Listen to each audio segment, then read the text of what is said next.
Сайн байцгаана уу? Энэ өдрийн мэндийг хүргэе. За, иргэдийн шударга шүүх төрийн бас байгууллагаас эрхээ хамгаалцсан аяныг 3 сарын аяныг өнөөдрөөс эхлүүлж байгаагаа аль бие усаар зарлж байна. За, эрхээ хамгаалцгай гэдэг аян маань энэ жил болгон 9 сарын 10-наас 12 сарын 10-ны өдөр одоо хэрэгжиж байхаар бид нар ингээд шийдвэр гаргаад үүнийгээ олон нийтэд мэдэгдэж энэхүү аянд одоо та бүхний нэгдхийг уриалж байгаамаа. За 9 сарын 10-наас 12 сарын 10-ны өдрүүдийг ингэж сонгосны учир нь 9 сарын 10-ны өдөр буюу өнөөдөр бол хэлмэгдэхсдийн дурсгалыг хүндэх өдөр буюу хэлмэгдүүлэлтийг бид нар жигших энэ өдөр байдаг. За 12 сарын 10 бол олон улсын хүний эрхийн өдөр буюу нэгдсэн үндэсний байгууллагаас дэлхий дээр амьдарч байгаа хүмүүст одоо дараах эрх хчлөөг баталгаатай эдлүүлье гэдэг ингээд 30 төрлийн одоо эрх хчлөөг бол хүний эрхийн түгээмэл тунхаглал гэдэг бичиг баримтаар бол баталгаажуулсан юм өдөр байдаг. Тэгэхээр 9 жил болгоны 9 сарын 10-наас 12 дугаар сарын 10-ны өдрүүдэд хүний эрхийг хамгаалах аянуудыг өрнүүлж хүний эрхийн зөрчилтөд үндсээр нь одоо хүний эрхийн аливаа зөрчлүүдийг үндсээр нь таслан зогсоох ийм ажлуудыг хийдэг болгож хөвшүүлэхийг одоо бид нар ингэж уриалж байгаамаа. За жил болгон энэхүү аяныг зохион байгуулснараа бид нар аливаа хэлбэрийн хүний эрхийн зөрчилтөд бүрэн тэмцэх боломжтой болно гэж үзэж байгаа. За энэ жилийн аяны хүрээнд бид нар эрхээ хамгаалцгай гэдэг одоо нэртэйгээр энэ аяныг бид нар хэрэгжүүлэх чинь эрхээ хамгаалцгай гэдэг маань бид хэн нэгэн хүний өмнө эрх хчлөөгийг хамгаалах үүрэг хүлээж байгаа биш.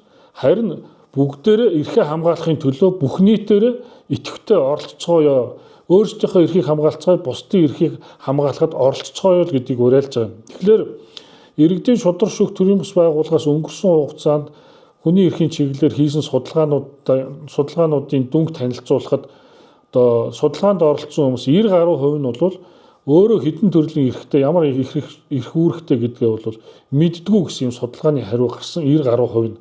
Тэгэхээр энэ одоо жилийн эрхээ хамгаалцгай аяны хүрээнд бид нар соён гэгэрлийн ажлыг хийх 18 төрлийн эрх хчлөөндөө эзэн болохыг нийт монголчуудаас уриалах энэ ажлуудыг зохион байгуулахаар бид нар төлөвлөж байна. Нэгдүгээр одоо соён гэгэрлийн ажил.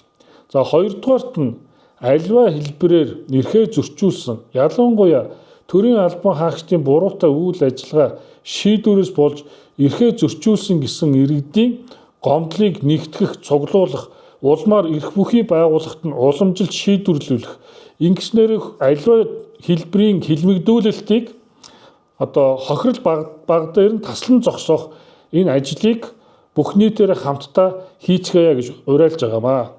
Тэгээд та бүхнийг эрхээ хамгаалцгай аянд нэгтгэхийг уриалж байна. Монгол улсад монгол хүний нэг ч хүний эрх зөрчигддөггүй, амар амгалан аюулгүй нийгмийг бий болгохын төлөө хүн болгоны оролцоо чухал байна гэдгийг та бүхэндээ хэлье. Эрхээ хамгаалцгай аяны амжилттай болох хэсэг нь таны өөрийн чинь оролцоо идэвхээс шууд хамаарна гэдгийг та бүхэндээ хэлмээр байна. Хэн нэгэн хүн миний эрхийг хамгаалчихна. Монголын цагдаа намайг хамгаалдаг, Монголын шүүх прокурор намайг хамгаалдаг, Монголын төрийн түшээд намайг хамгаална гэж итгэж найдаж суух биш. Харин ч тэр хүний эрхийг хамгаалах үүрэгтэй мөртлөө хүний эрхийг хамгаалж чаддаггүй төрийн албан хаагчдыг илчлэх, хариуцлага тооцох, шинчлэх одоо ийм маш их одоо олон чухал ажлуудыг бид одоо хийх зайлшгүй шаардлагатай байна. Учир юу гэвэл өнөөдөр хүртэл хэлмэгдүүлэлт байсаар байна. Ялангуяа улс төрийн нам, улс төрийн одоо албан тушаалаар төрийн эрх мэдэлд очисон этгээдүүд өөрсдийн эрх мэдэл, өөрсдийн одоо давуу байдлыг хадгалах зорилгоор хэвлэл мэдээллийн байгууллагууд, хууль хяналтын байгууллагын албан хаагчдыг худалдаж аваад тэднээрээ дамжуулан хүнийг хэлмэгдүүлэх хэлбэрийн хүний эрхийн зөрчил өнөөдрийг хүртэл Монгол улсад ам бөхтөө байсаар байгааг та бүхэн бүгдээрээ мэдж байгаа. Хүнийг хэвлэл мэдээллээр эхлэн гүтгэж доромжлоод дараа нь хууль хяналтын байгууллагаараа тухайн мэдээлэлдээ үндэслэн дуудаад ингээд эрүү шүүлт тулган хүнийг одоо хохироож байгаа тохиолдол маш олон байгаа. Тийм учраас энэ төрийн албан хаагчдаас хүний эрхийг зөрчдөг хууль бус балмад үйл ажиллагааг нэн дээр таслан зогсоох нь энэ нийгмийн та бидний зорилт болоод байгаа гэлээ. Тийм учраас эрхээ хамгаалцаа аянд эрхээ эдлэх хүсэлттэй, эрх чөлөөтэй амьдрахыг хүсэж байгаа Монгол хүн болгоныг нэгдэж одоо хүний эрхийг хамгаалах үйл ажиллагаанд одоо бодиттой өөрчлөлт дэвшилтийг хийя гэж уриалж байна. Ингээд та бүхнийг энэхүү аянд нэгдэж одоо өөрийнхөө болон бусдын эрхийг хамгаалах үйл ажиллагаанд одоо идэвхтэй оролцохыг уриалж байна.